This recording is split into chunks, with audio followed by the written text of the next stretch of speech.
Landas kontinen atau continental shelf beyond 200 nautical miles. Jadi kita akan bicara soal landas kontinen atau kewenangan sebuah negara atas dasar laut, terutama yang di luar 200 mil laut. Kita sudah belajar bahwa pemahaman kita akan dasar laut itu sebenarnya masih perlu ditingkatkan.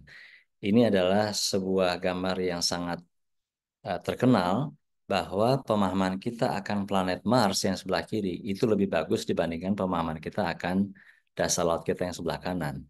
Jadi kata Gene Feldman, we have better maps of the surface of Mars and the Moon than we do of the bottom of the ocean. Jadi kita punya peta yang lebih bagus untuk planet Mars dibandingkan peta untuk dasar laut kita. Kata Gene Feldman ini seorang oceanographer dari NASA.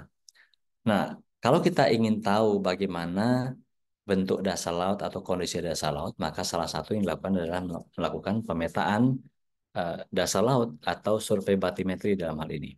Nah, teman-teman yang sudah mempelajari tentang survei pemetaan laut atau survei batimetri tentu paham bahwa ada alat yang akan mengirimkan sinyal ke dasar laut gitu ya, lalu memantulkannya kembali, diukur berapa waktu tempuhnya karena tahu kecepatan sinyalnya maka kita akan tahu jarak tempuh dari gelombang itu, maka itu artinya kita juga tahu kedalaman dasar lautnya.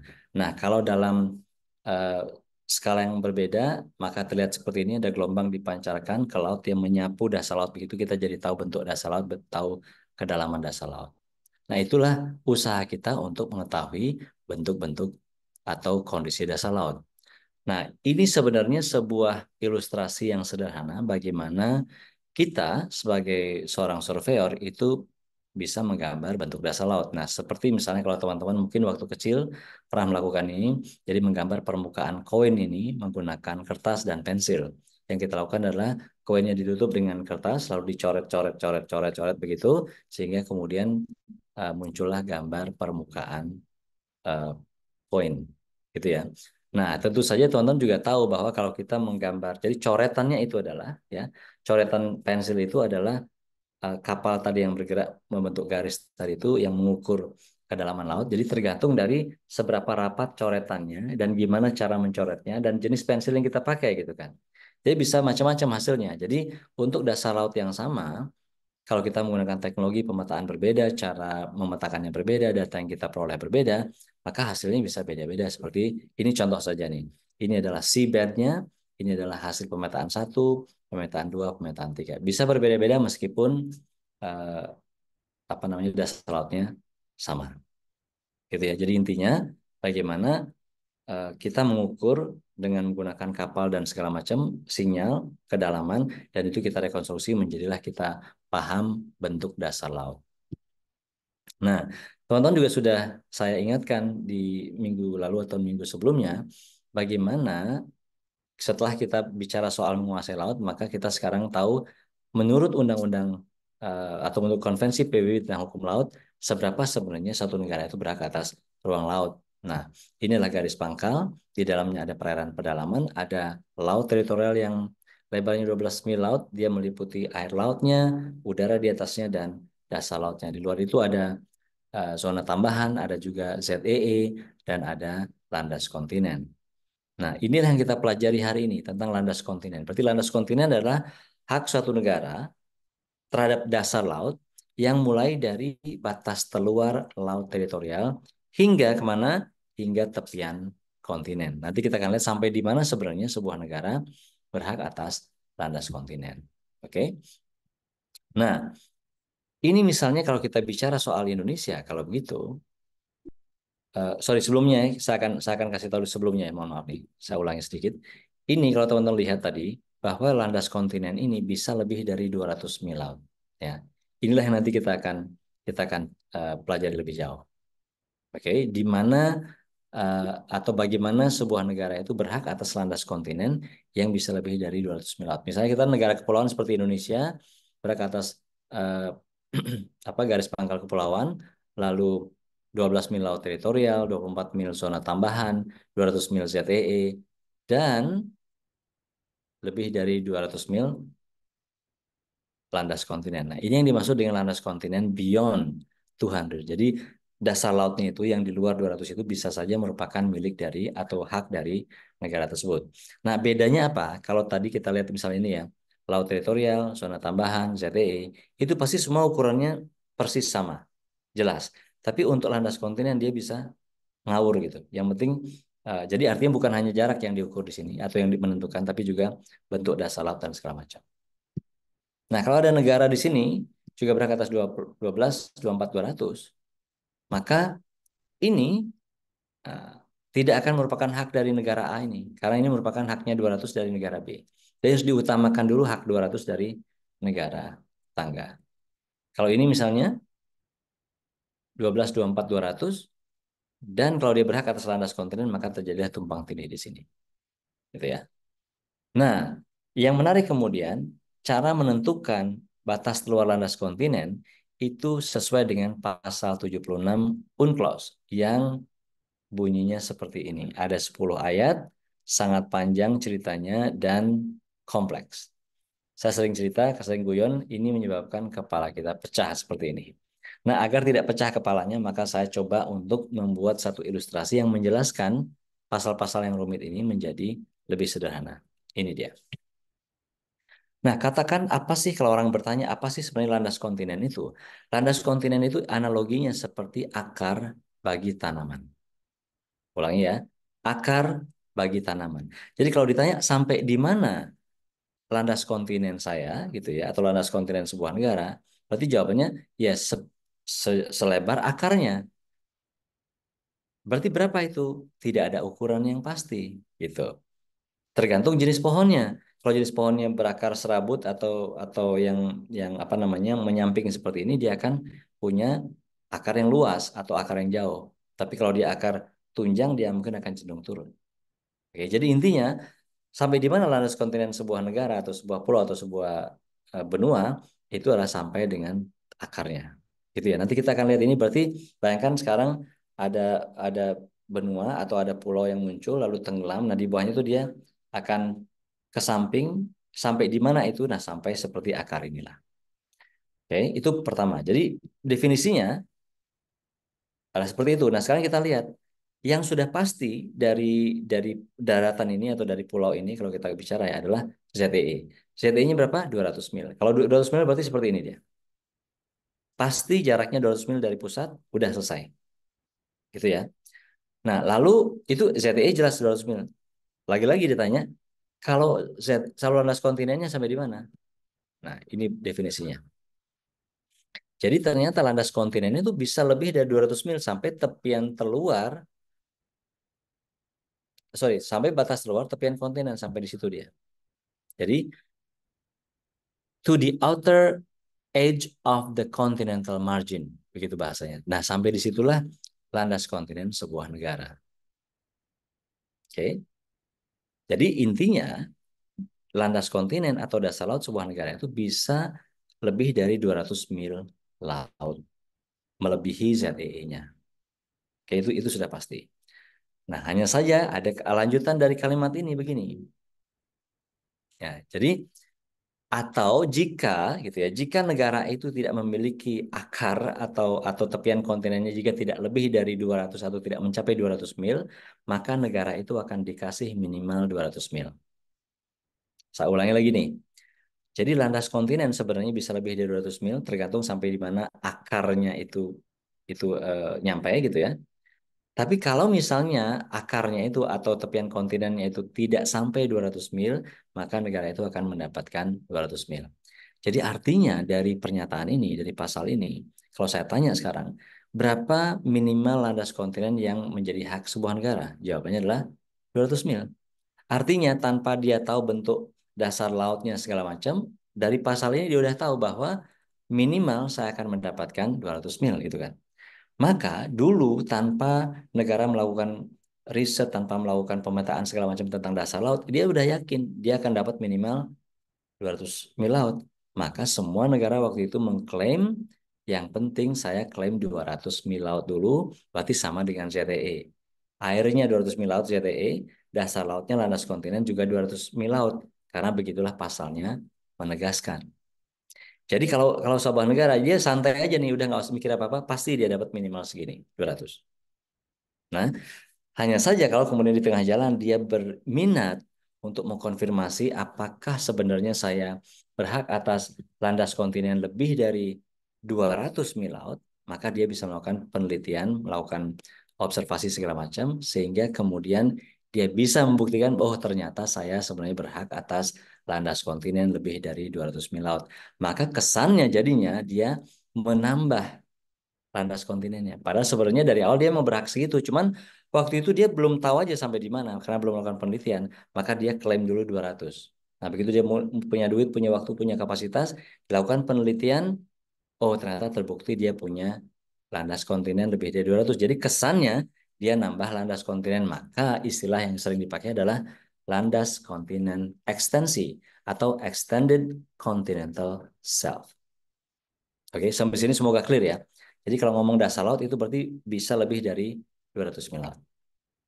Nah, sekarang pertanyaannya, mungkin nggak ada satu negara yang punya landas kontinen jauh banget seperti ini, karena di dekatnya juga ada negara yang punya hak juga atas landas kontinen gitu kan. Nah, tiba-tiba di sini sekarang kita ketahuan ini, terjadilah tumpang tindih landas kontinen yang harus dibagi gitu. Nah, pembagian itu menggunakan ketentuan UNCLOS di pasal 83 gitu ya. Tapi sebelum itu saya mau cerita tadi sedikit, mohon maaf tadi agak kelewatan.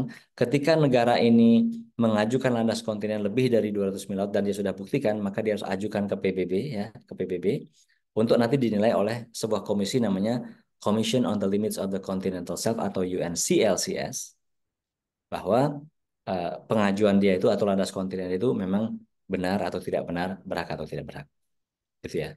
Nah, ketika nanti ada negara lain juga yang mengajukan dan ternyata juga berhak, berarti terjadi tumpang tindih. Tumpang tindih itu harus didelimitasi. Nah, itu pasal 83. Nanti kita akan pelajari di waktu-waktu berikutnya. Oke, jadi artinya di sini kita bisa tahu bahwa sebuah negara berhak atas landas kontinen atau dasar laut yang bisa lebih dari 200 mil laut, lebih dari ZEE-nya. Mari sekarang kita lihat bagaimana secara teknis itu dilakukan, bagaimana secara teknis landas kontinen itu ditetapkan oleh sebuah negara. Intinya, negara harus menetapkan garis pangkalnya dulu. Oke, dari garis pangkal itu, kemudian kita udah tahu tadi berapa minimal landas kontinen yang dimiliki sebuah negara? Jawabannya 200 mil. Oke, 200 mil laut. Dari 200 mil laut itu berarti itu pasti udah milik suatu negara ini. Nah, tapi pertanyaan sekarang, bisa nggak dia punya lebih dari 200 mil laut? Jawabannya mungkin. Nah, bagaimana caranya? Di pasal 76 tadi itu. Satu, dikatakan harus menentukan foot of slope dulu. Foot of slope itu adalah dari curam ke landai, perubahan itu namanya foot of slope atau kaki lereng. Setelah kaki lereng, di pasal 76 juga dikatakan bahwa batas teluar landas kontinen itu mengikuti garis yang menghubungkan titik-titik dengan ketebalan sedimen 1%. Kalau teman-teman lihat di sini, ini ada sedimen di sini ya. Dan kalau kita ukur ketebalannya di satu titik, kita akan tahu ini adalah ketebalan 1% nih. 1% itu artinya berarti ketebalannya katakan 1 meter, jaraknya dari foot of slope itu 100 meter. Berarti kan 1% dia. Nah, garis hijau ini adalah garis yang menghubungkan titik-titik dengan ketebalan sedimen 1%. Berarti kira-kira ini di sini berarti sedimennya tebal banget nih dia. Makanya dia bisa agak jauh dari daratan gitu ya dan seterusnya. Jadi ingat yang garis yang hijau ini adalah garis yang menunjukkan ulang lagi ketebalan sedimen 1%. Jadi itu adalah syarat formula atau syarat yang membolehkan batas terluar landas kontinen. Jadi menurut syarat ini, maka batas terluar landas kontinen negara tersebut adalah seperti yang garis hijau ini. Sampai situ dulu oke ya. Apakah itu sudah cukup? Ternyata enggak. Ada lagi aturan yang lain mengatakan bahwa jika eh, karena sesuatu, misalnya tidak ada sedimen segala macam, maka negara itu boleh juga menentukan batas terluar dengan formula kedua, yaitu 60 mil laut dari kaki lereng, dari foot of slope. Ingat ya, ini foot of slope-nya, ini adalah jarak 60 mil lautnya. Berarti sekarang negara ini punya dua opsi nih, opsi hijau sama opsi oranye. Opsi hijau tadi menggunakan eh, garis dengan ketebalan sedimen 1%. Lalu garis oranye menunjukkan garis dengan jarak 60 mil laut dari foot of slope. Berarti dua sekarang opsinya. Teman-teman, atau kita pilih yang mana? Nah, menarik nih, karena di situ ada bunyi pasalnya adalah atau A atau B. Itu artinya apa? Dua-duanya boleh, betul kan? Atau salah satu boleh. Maka kita juga bisa memilih dua-duanya dan mengkombinasikannya. Jadi yang kita pilih sekarang ini bisa yang paling luar atau yang terluar. Jadi ya kita tidak memilih yang hijau saja atau yang oranye saja. Kita pilih dua-duanya seperti itu. Yang terluar gitu ya. Jadi sekarang teman-teman lihat nih garis yang hijau tebal ini adalah kombinasi dari dua hal. Garis 60 mil laut dari foot of slope dan ketebalan sedimen yang 1% tadi. Berarti menurut dua formula ini, garis hijau inilah batas terluar landas kontinen negara tersebut. Oke, pertanyaannya, apakah ini adalah final? Ternyata enggak. Jadi selain ada formula yang membolehkan, pasal 76 juga mengatakan bahwa ada syarat pembatas. Satu, landas kontinen tidak boleh lebih dari 350 mil laut dari garis pangkal. Berarti ada yang motong tuh dia tuh. Ya. Selain itu ada juga satu syarat yang lain yang membatasi, yaitu 100 mil laut dari ketebalan sedimen. Ulang, 100 mil laut dari garis kedalaman 2.500. Jadi bayangkan dulu ada garis kedalaman atau kontur kedalaman 2.500. Dari garis itu ditarik ke arah luar 100 mil laut. Nah, apa itu artinya? Jadi bisa saja garis itu lebih dari 350 mil laut dari garis pangkal. Atau bisa kurang tentu saja. Nah, saya akan coba simulasikan di sini, ada bagian lebih, ada bagian kurang. Itu dia misalnya. Garis yang menunjukkan jarak 100 meter dari kedalaman 2.500. Nah, sekarang teman-teman lihat di situ. Garis yang hijau itu ada dua pemotongnya. Mana yang kita pakai? Tentu saja sekali lagi seperti yang tadi, yang paling menguntungkan. Nah, ini adalah garis yang kombinasi dari yang pemotong tadi, yaitu itu sekarang menjadi garis final batas terluar landas kontinen sebuah negara. Nah, garis final inilah yang kemudian kita cek. Ini kan garis ini sebenarnya kombinasi dari empat hal tadi. Satu, 60 mil dari foot of slope. Kemudian kedua ini adalah sedimen, ketebalan sedimen 1%. Kemudian 2.500 kedalaman ditambah 100 mil, dan 360 mil laut dari garis pangkal. Jadi garis utuh yang merupakan batas luar landas kontinen ini merupakan kombinasi dari empat hal itu tadi. Apa yang dilakukan setelah eh, negara berhasil menetapkan batas luarnya ini? Ini harus dilaporkan kepada PBB. Namanya United Nations Commission on the Limit of the Continental Shelf. Nanti PBB akan melakukan pertimbangan, kemudian setelah itu dia akan melakukan assessment segala macam. Kalau dia perlu konfirmasi, kita akan dipanggil ke New York untuk presentasi segala macam. Kalau datanya kurang, kita harus kasih data tambahan dan selanjutnya. Tapi intinya dia akan meneliti kembali sesuai dengan keahlian dia. Lalu dia memutuskan, oke, yang kamu tetapkan ini atau yang garis batas luar yang kamu tetapkan ini boleh dipakai atau nggak boleh dipakai. Itu namanya rekomendasi. Oke, kalau kita sekarang lihat di uh, ini misalnya, kalau tadi foot of slope kan ini, foot of slope adalah dari uh, curam ke landai. Nah, sedimennya dari sini nih, sedimennya pasti ke arah laut itu makin menipis. Kalau ketebalan sedimen, cara ngitungnya adalah ketebalan sedimen di satu titik dibagi dengan jaraknya dari foot of slope. Nah, itu yang tidak boleh lebih dari 1%. Mari kita lihat sekarang dengan ilustrasi yang lebih sederhana, dua dimensi. Ingat, ini adalah daratan. Yang pertama kita tetapkan adalah baseline atau garis pangkal. Ingat tadi laut, sorry, landas kontinen yang minimal berapa? Minimalnya adalah 200 sesuai dengan ZE kan. Jadi pokoknya apapun yang terjadi itu udah aman, pasti milik negara ini. 200 itu syarat minimalnya. Di pasal 76 dikatakan. Mari kita sekarang plot garis-garis yang lain. Ini adalah garis yang menunjukkan kedalaman 2.500 uh, isobat meter ya. Ini garis kedalaman itu garis konturnya seperti itu. Lalu setelah itu ini adalah foot of slope. Foot of slope itu seperti tadi yang dari curam ke landai. Nah, mari kita sekarang lihat formula pertama. Ingat tadi formula pertama adalah batas keluar landas kontinen itu mengikuti garis yang menghubungkan titik-titik dengan ketebalan sedimen 1%. Itu dia garis hijau itu ketebalan sedimen 1%. Berarti dari sini bisa kita katakan ini adalah kawasan yang memenuhi syarat untuk menjadi batas keluar landas kontinen. Betul nggak? Ini memenuhi syarat nggak? Memenuhi syarat karena masih ada di dalam 200. Kan minimal 200. Biarpun secara ketebalan sedimen dia nggak memenuhi syarat. Paham ya? Di sini ya. Nah, itu satu. Apalagi syarat yang lain atau kemungkinan formula yang lain. 60 mil laut dari foot of slope. Nah, foot of slope-nya kan ini yang oranye nih.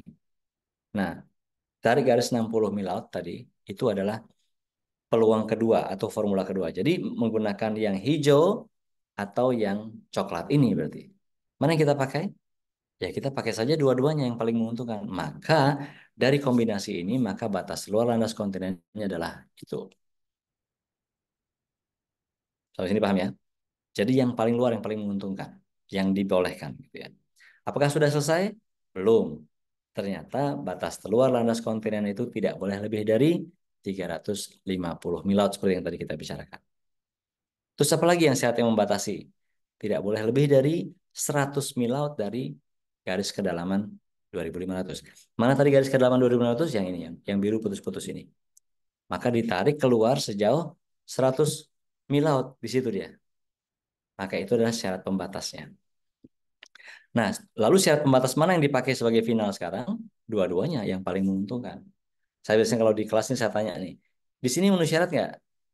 Memenuhi syarat menurut formula, tapi dia berada di luar garis yang membebaskan atau yang membatasi lebih dari 350, lebih juga dari garis 100 mil laut dari kedalaman 2.500. Berarti di sini tidak bisa. Di sini bisa nggak? Bisa. Di sini bisa nggak? Bisa. Di sini nggak bisa. Biarpun dia kurang dari 350, tapi dia nggak memenuhi syarat.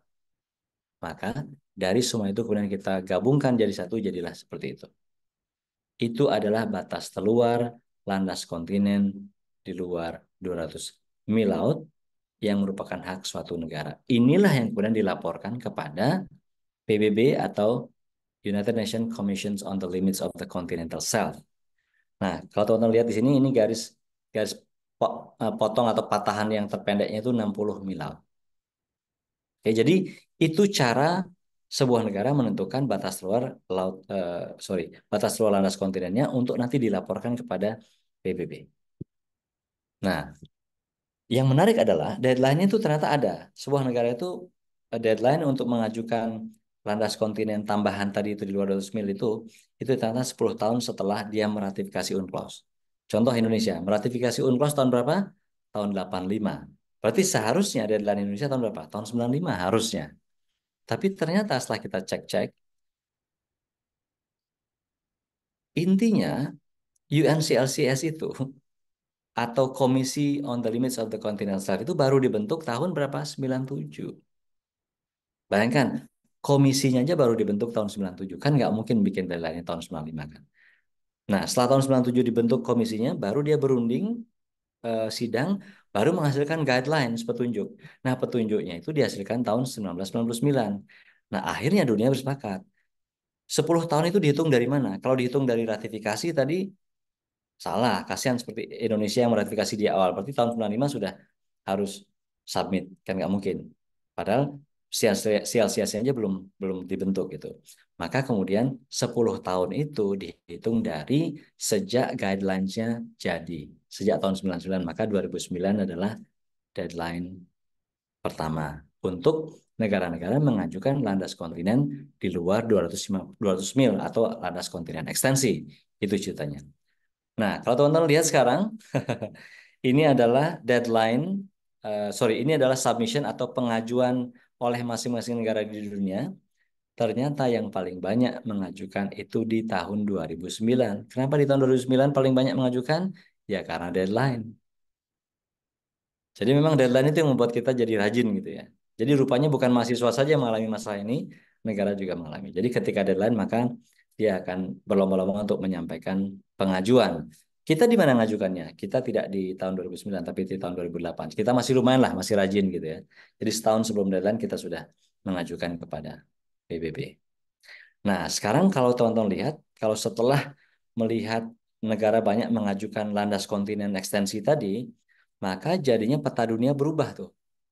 Jadi tadi yang berubah adalah ini yang oranye-oranye ini sekarang menjadi diklaim oleh negara tertentu sebagai bagian dari landas kontinennya. Yang tadinya oranye nggak ada sekarang jadi ada dia. Jadi artinya dunia itu sudah berubah sekarang settingannya gitu ya. Ada bagian dasar laut yang tadinya tidak dimiliki siapapun sekarang ingin dimiliki oleh atau dikonfirmasi oleh berbagai macam negara. Ini contoh nih bagaimana Australia misalnya mengajukan landas kontinen lebih dari 200 mil atau ekstensinya. Kalau kita lihat, pertama tentu saja kita tahu bahwa Australia itu punya ZEE yang 200 mil laut. Berarti ini sudah pasti jadi milik dia, gitu ya. Nah, sekarang di mana dia bisa mengajukan landas kontinen ekstensi? Berarti di luar 200 ini. Di situ dia mengajukan. Tahun 2008 dia tahun 2004 dia ajukan itu kepada United Nations Commissions on the Limit of the Continental Shelf. Luas nggak? Luas banget. 3,5 juta kalau tidak salah kilometer persegi yang diajukan. Tapi menariknya kalau teman-teman lihat di sini, dia juga mengajukan atau dia juga menandai merah ini untuk bagian dasar laut yang merupakan bagian dari Antartika. Tapi dia pintar, dia coba tentukan, tapi dia bilang ketika mengajukan kepada Celsius, dia bilang kepada Celsius, Celsius tolong jangan dipertimbangkan ini. Ini saya cuma iseng aja kira-kira begitu. Dan dia bilang diwarnain kuning sama dia. Itu artinya Celsius tidak akan mempertimbangkan itu sebagai pengajuan dari Australia. Tapi ini menurut saya sangat menarik langkahnya karena dia mencoba ngetes bagaimana kira-kira orang lain merespon kalau dia mengajukan eh, landas kontinen ekstensi untuk kawasan Antartika gitu ya. Tapi dia kemudian pintar dia bilang jangan dipertimbangkan gitu. Nah, karena jangan dipertimbangkan maka kemudian Celsius hanya mempertimbangkan yang merah-merah itu. Bagaimana dengan hasilnya? Yang direkomendasikan apa tidak? Ternyata begitu kita cek, uh, ternyata ada bagian kecil yang tidak direkomendasikan oleh UNCLCS, yang hitam-hitam ini, yang ini, sama yang ini. Jadi yang direkomendasikanlah yang merah. Artinya apa? Artinya PBB merestui Australia menambah landas kontinennya sejauh atau seluas 2,5 juta kilometer persegi. Itu terjadi di tahun 2008. Ya, ini sebuah perjalanan sebuah negara gimana dia mengajukan landas kontinen lalu berproses dan disetujui uh, uh, luasan tertentu. Oke. Nah, ini contoh sekarang bagaimana Australia menginterpretasi hasil rekomendasi dari UNCLCS tuh. Misalnya ini adalah Australia yang bagian barat ya. Itu kan adalah 200 milnya. Apa tadi syaratnya atau yang membatasi sebuah negara mengklaim landas kontinen? Yaitu ada namanya 300 mil laut. Nah, ini nih contohnya nih. Sorry, ulangi. Ini adalah berdasarkan ketebalan sedimen 1% dan 60 mil dari foot of slope, ini adalah landas kontinen tambahan yang bisa diklaim oleh negara ini kira-kira. Ini Australia ini. Tapi kan ada pembatas juga, pembatasnya adalah 360 mil laut dan 2.500 isobat plus 100 mil laut. Jadi artinya sekarang ini ada yang motong. Maka hasilnya gimana? Hasilnya adalah seperti itu. Nah, itu adalah hasil dari yang diajukan kepada PB yang disetujui gitu ya. Nah, setelah itu kemudian ini berarti adalah landas kontinen tambahan yang bisa dimiliki oleh Australia. Oke, bagaimana dengan Indonesia? Indonesia itu sudah juga mengajukan landas kontinen lebih dari 200 mil atau landas kontinen ekstensi di 4 tempat. Satu di sebelah barat Sumatera atau Aceh, dua di sebelah utara Papua, tiga sebelah barat Sumatera lagi, barat daya, tahun 2020, dan 2022 ini continental self-submission di selatan Jawa. Ini adalah landas kontinen yang diajukan oleh Indonesia ke PBB untuk dievaluasi apakah benar ini yang menjadi hak dari Indonesia. Kalau kalau kurang benar berarti akan diminta untuk klarifikasi atau menambah data segala macam. Kalau sudah selesai berarti dianggap benar, berarti ini yang sekarang saya tunjukkan yang warna kuning-kuning tua ini akan menjadi bagian dari landas kontinen Indonesia. Kalau sekarang dia bebas, masih bebas aturannya gitu ya. Jadi kalau ini berhasil berarti Indonesia akan berhasil menambah luas lautan yang signifikan. Pertanyaannya sekarang, di mana saja itu?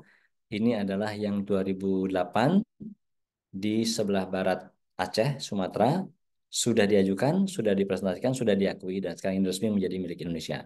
Sebesar Pulau Madura.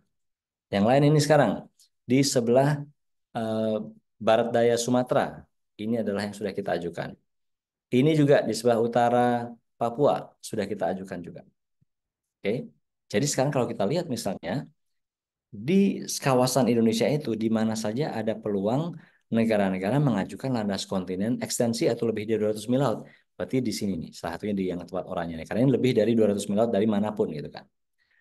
Nah, itu adalah kalau kita perpanjang garis batas Indonesia dengan Papua Nugini di situ. Nah, itu adalah luasan landas kontinen yang diajukan oleh PNG tahun 2009. Dia sudah mengajukan ke PBB itu bahwa saya ini ingin mencoba peruntungan saya gitu untuk memiliki landas kontinen ini. Diajukan ke PBB. PBB tugasnya menerima, ngecek, tentu saja. Kalau ini memang berhak ya udah dikasih, kamu berhak kok. Tapi bukan berarti langsung dikasih kepada dia semuanya. Kalau ternyata misalnya seperti ini, Federated State of Micronesia atau Micronesia ternyata juga ingin mengajukan, dia mengajukan juga. Dan tumpang tindih dengan apa yang diajukan oleh PNG.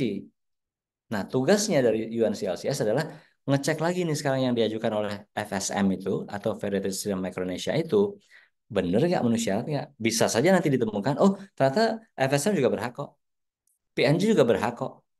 Itu aja tugasnya UNCLCS. Nah, kalau nanti ternyata terjadi tumpang tindih, Indonesia juga berhak gitu di situ. Kalau nanti terjadi tumpang tindih, maka adalah tugas negara tersebut untuk berbagi.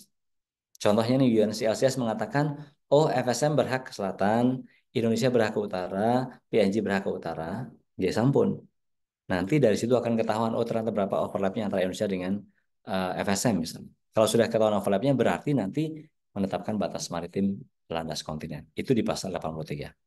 Jadi intinya teman-teman sekalian, yang namanya landas kontinen ekstensi atau di luar 20 mil, 200 mil itu memang perlu diusahakan oleh sebuah negara untuk mendapatkannya. Gitu.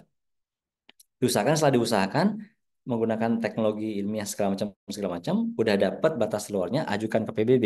PBB nanti akan memberikan rekomendasi iya atau tidak. Kalau sudah diberikan rekomendasi iya, berarti negara itu bisa menggunakan batas luar itu sebagai batas luar permanen yang diakui oleh negara tersebut.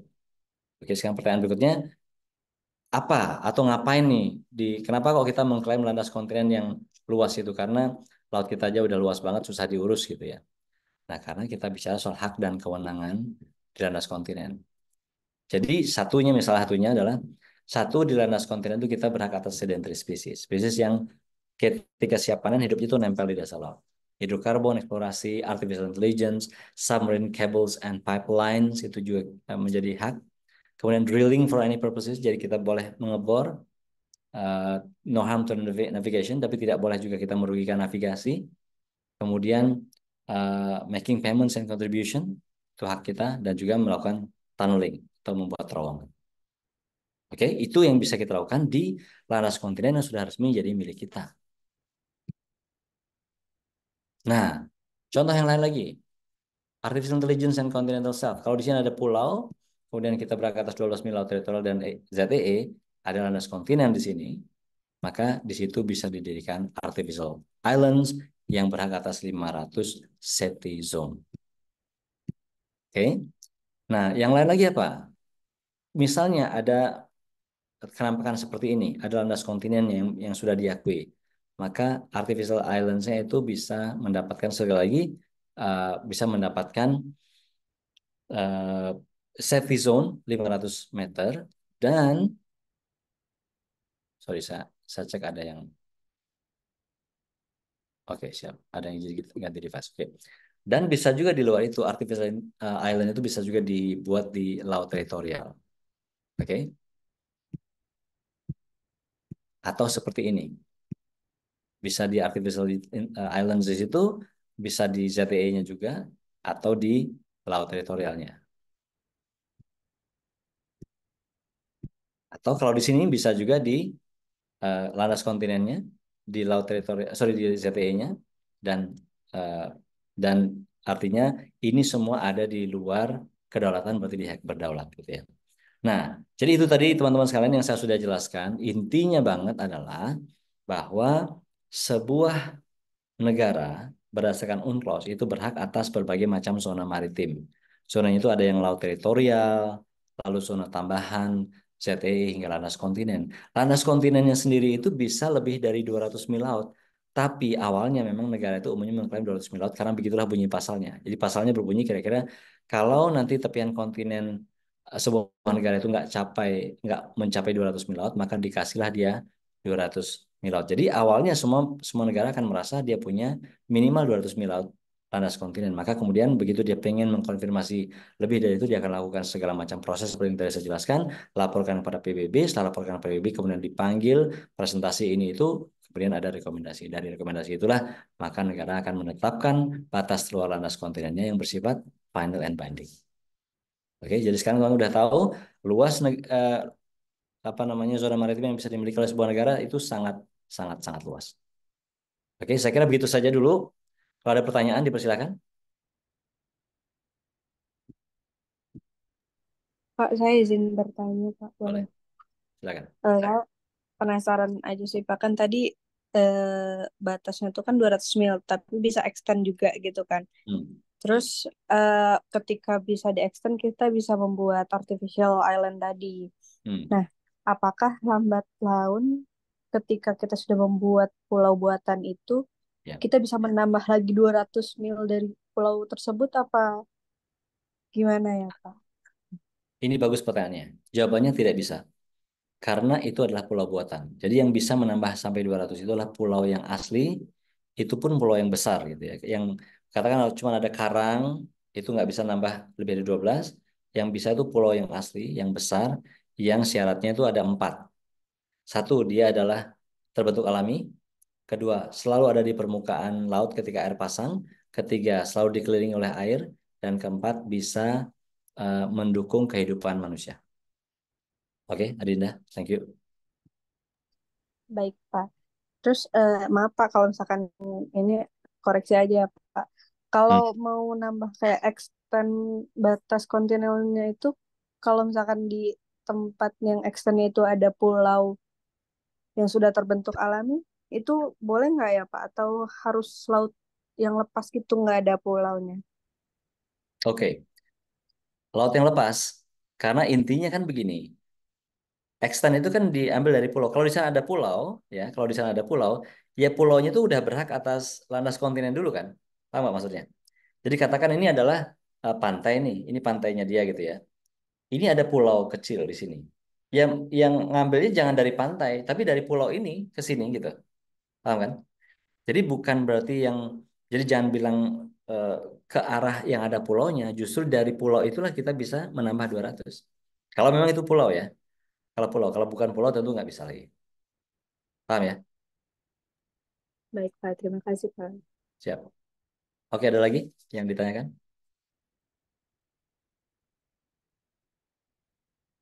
Alright. Kalau tidak, matur nuwun sangat. Ini rekamannya akan saya berikan nanti ketika rekamannya sudah ready di grup ya. Terima kasih semuanya. Selamat malam.